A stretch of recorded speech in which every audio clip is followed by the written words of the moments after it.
आलोक IAS academy channel में स्वागत है दोस्तों।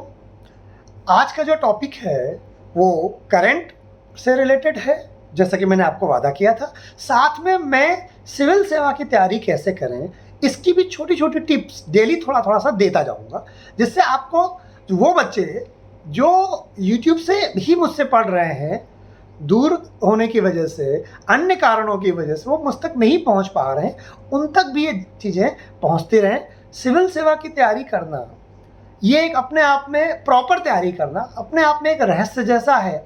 इतनी सारी जानकारियां होने के बाद, इतने सारे यूट्यूब में चैनल होने के बाद, इतना हम सब कनेक्टेड होने के बाद भी अभी भी बहुत सारी चीज़ें अब सूचनाओं का एक दौर था 20 साल पहले जब सूचनाएं कम होती थी सिविल सेवा के विषय में। अब एक ये दौर है जब सूचनाएं बहुत ज़्यादा हैं, लेकिन वो सूचनाएं कितनी ऑथेंटिक हैं ये प्रॉब्लम अब आ रही है। मैं कोशिश करूंगा कि आपको न्यूनतम सूचनाएं दे करके उसकी ऑथेंटिसिटी को बनाए रखूं, वो ऑथेंटिक हो बट न्यूनतम हो। तो इसमें करंट के साथ में सिविल सेवा को कैसे आप आगे बढ़ाएं उसको पर भी हम लोग बात करेंगे। दोस्तों, सिविल सेवा की तैयारी के लिए जैसे मैंने कल बताया था कि जीएस को कभी भी हल्के में हम नहीं ले सकते हैं। उसको किसी भी तरह से, खासकर आईएएस या यूपीएससी या यूपीपीएससी के लिए, खासकर पीसीएसजे और वो भी यूपी पीसीएसजे, अदर स्टेट में जो पीसीएसजे मैंने उसकी बात कल नहीं की थी। दूसरी बात, जब आप सिविल की तैयारी करते हैं, जीएस उठाते हैं, तो सबसे बड़ी समस्या आती है कि उसकी शुरुआत कहाँ से करें। इसलिए उसकी शुरुआत कैसे की जाए ये एक प्रश्न है। आज हम उसी पर थोड़ी सी चर्चा करेंगे और ये जानने का प्रयास करेंगे कि कैसे हम उसको प्रारंभ करें, खासकर तब जब ये कोरोना काल चल रहा है। हमारे पास जो ऑफलाइन प्रक्रिया है वो उपलब्ध नहीं है, आप मुझ तक नहीं आ सकते, अगर आना भी चाहें तो भी नहीं आ सकते हैं। तो फिर क्या इसका विकल्प हो? उसका विकल्प ये है कि कैसे अपने आप तैयारी करें। जैसे इसमें बड़े सारे कन्फ्यूज़न हैं। जैसे पहला कन्फ्यूज़न ये है कि कैसे तैयारी की जाए, क्या 6 से 12 तक की एनसीईआरटी पढ़ी जाए? कुछ लोग ये कहते हैं। कुछ लोग कहते हैं नहीं, 11-12 से ही ज़रूरत है। कुछ लोग कहते हैं नहीं, बिल्कुल जितनी भी एनसीईआरटी जितने भी सब्जेक्ट की उपलब्ध हैं उनको पढ़ डालो। कुछ लोग कहते हैं नहीं, और किसी तरह से करो। तो इतने सारे अभी भी कन्फ्यूज़न है कि कैसे स्टार्ट किया जाए, हाउ टू स्टार्ट। ये एक प्रश्न है जिस प्रश्न का उत्तर मिलना बहुत जरूरी है बच्चों। क्यों? क्योंकि पहला तो आपने सिविल का लक्ष्य बनाया। आप सोचिए कि आपने कहते हैं कि 50% तैयारी आपने पूरी कर ली लक्ष्य बनाने से। क्यों? क्योंकि जीवन में हमें क्या करना है अगर हम ये जान जाएं प्रॉपर तरीके से, तो हम कहते हैं कि हमने अपने लक्ष्य को 50% गेन कर लिया। तो जैसे आपने मान लेते हैं किया कि आपको जज बनना है, आपको आईएएस बनना है, या आपको पीसीएस बनना है, यूपी पीसीएस स्पेशली, या अदर पीएससीज की बात भी हम कर सकते हैं। तो अगर वो बनना है आपको, तो उसमें करना क्या है, कैसे स्टार्ट, हाउ टू स्टार्ट। इसके लिए हम जाते हैं, खट से पता करते हैं, एक इंस्टीट्यूट्स देखते हैं और वहाँ जाते हैं। वहाँ जाने के बाद वो जैसा बताते हैं हम वो करते जाते हैं। कभी कभी हमारे इंस्टीट्यूट का चयन सही होता है और हमें चीज़ें सही भी पता चल जाती हैं, लेकिन ज़्यादातर केसेस में इंस्टीट्यूट का चयन गलत हो जाता है और हमें जो पता चलता है वो गलत पता चलता है।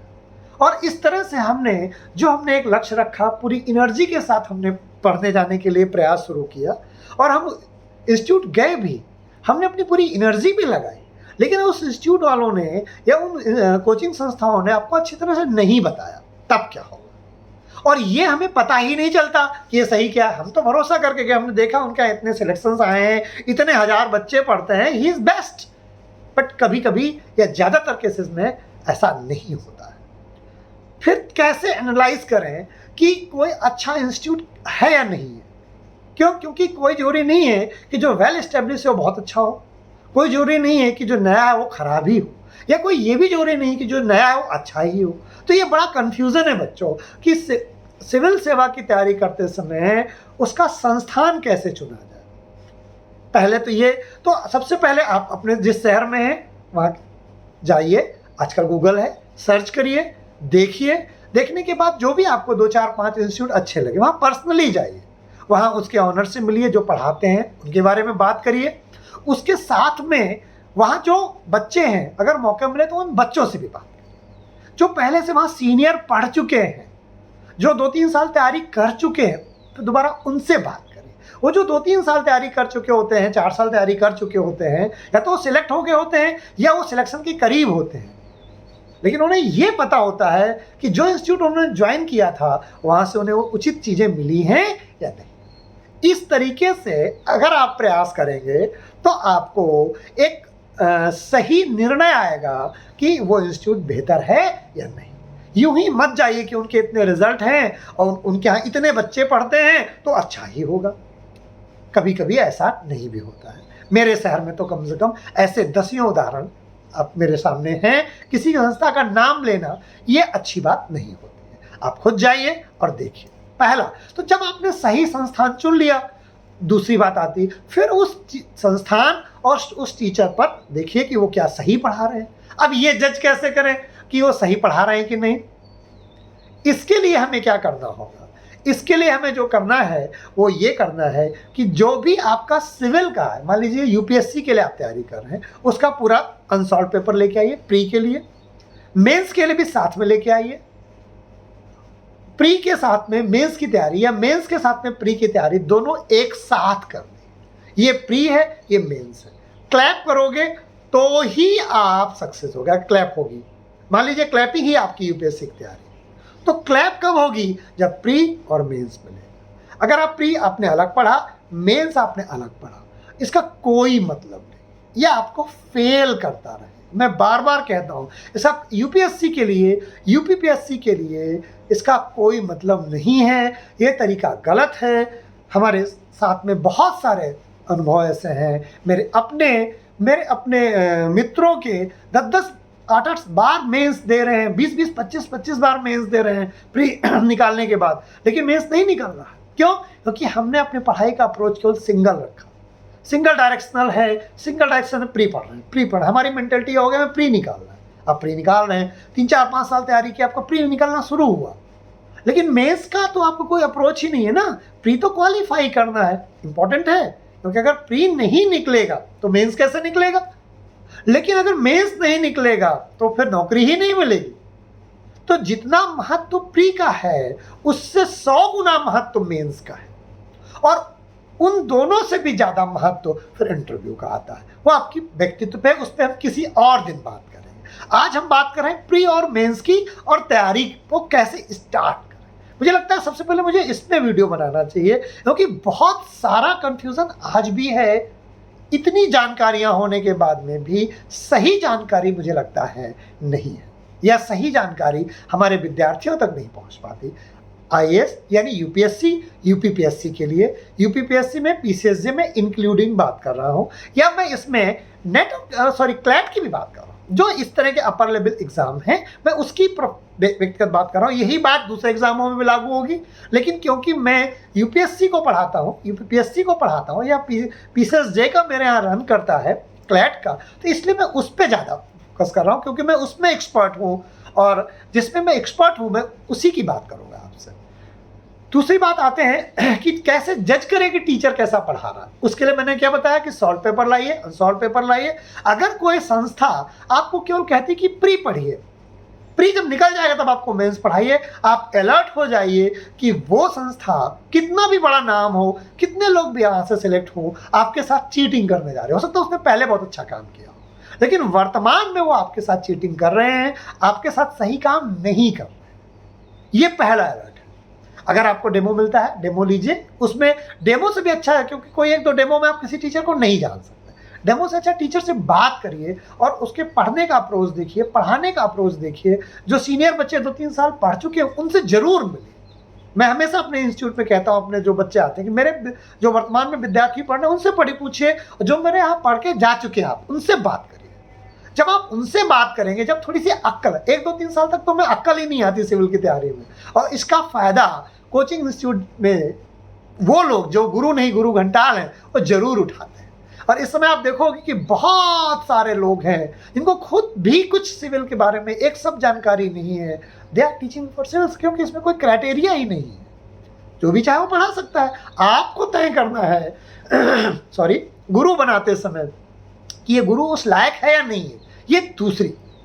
और वो गुरु जब पढ़ा रहा है तो क्या वो प्री अकेले पढ़ा रहा है तो गलत, वो गुरु ही नहीं है आपका। क्या वो प्री और मेंस एक साथ लेके चल रहा है, गुड। ये सही तरीका है। मेंस की तैयारी होती है, प्री उसमें डिस्कशन के साथ अपने आप समाहित हो जाता है, लेकिन प्री का अपना बहुत बड़ा महत्व है। लेकिन प्री को पहले नहीं पढ़ना, प्री और मेंस को एक साथ पढ़ना, दैट्स ए क्लैप, ऐसे पढ़ना है, ये समझिए। अगर आप प्री अलग पढ़ रहे हैं, मेंस अलग पढ़ रहे हैं, फिर तो नहीं बजेगा, क्लैप नहीं हो पाएगी, उसका कॉम्बिनेशन ऐसे जाता है। फिर जब आप वो मिला नहीं पाता हमारा ब्रेन, प्री और मेंस के साथ हम रिलेशंस को सही नहीं कर पाते।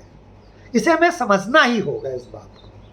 तो इसलिए प्लीज इस बात को बहुत ख्याल हमें बच्चों रखना है। क्या रखना है कि हमेशा ऐसी जगह जाइए, पहला जाके इंस्टीट्यूट शहर में छाटिए, और उसका पूर्व इतिहास क्या रहा, उसका अपना महत्व है, उसको भी दीजिए कि उसका सिलेक्शन कितने आए हैं। लेकिन उसी पर भरोसा मत करिए, क्योंकि सिलेक्शंस में बहुत सारे झोल हैं आज के समय में। इंस्टीट्यूट इंटरव्यू तैयार कराते हैं इलाहाबाद में जा करके, और फिर कहते हैं हमारे यहाँ से इतने लोग सिलेक्ट हुए हैं, वो उन्होंने प्री मेंस में पढ़ा ही नहीं है, फिर वो कहते हैं कि हमारे यहाँ से इतने सिलेक्ट हो, वो भी गलत है। तो वो सारी चीज़ें भी हैं, हम नए में नहीं जानते। हम तो बस इंस्टीट्यूट जाएंगे, इंस्टीट्यूट जा करके देखेंगे कि क्या वो व्यक्ति जो बात कर रहे हैं उसमें क्या वो मेंस और प्री एक साथ पढ़ाते हैं, क्या वो टेक्स्ट बुक पढ़ने के लिए कहते हैं। अगर वो कहते हैं मेरे नोट्स अकेले पढ़िए बस आपका काम चल जाएगा, गलत है, कभी नहीं। आपको ओरिजिनल टेक्स्ट बुक्स में जाना ही होगा। देखो बच्चों, अब ओरिजिनल टेक्स्ट बुक क्या होती है, कभी हम इसमें भी एक टॉपिक बनाएंगे, बट अभी हल्के से समझ लीजिए। ओरिजिनल टेक्स्ट बुक का मतलब है ल्यूसेंट की किताब या किसी ब्रांड का अरिहंत की जो फैक्चुअल किताबें होती हैं, these are not text book.